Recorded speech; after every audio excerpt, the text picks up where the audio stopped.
আল্লাহ, সুবহানাল্লাহ।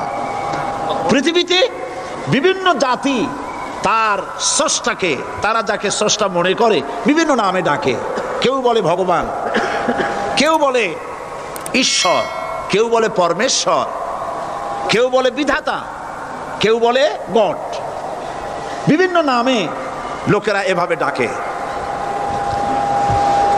তো ভগবান বললে তার প্রতিশব্দে স্ত্রীলিঙ্গে কি আসে বলেন? ভগবতী। ঈশ্বর বললে স্ত্রীলিঙ্গে কি আসে? ঈশ্বরী। বিধাতা বললে তার স্ত্রীলিঙ্গে কি আসে?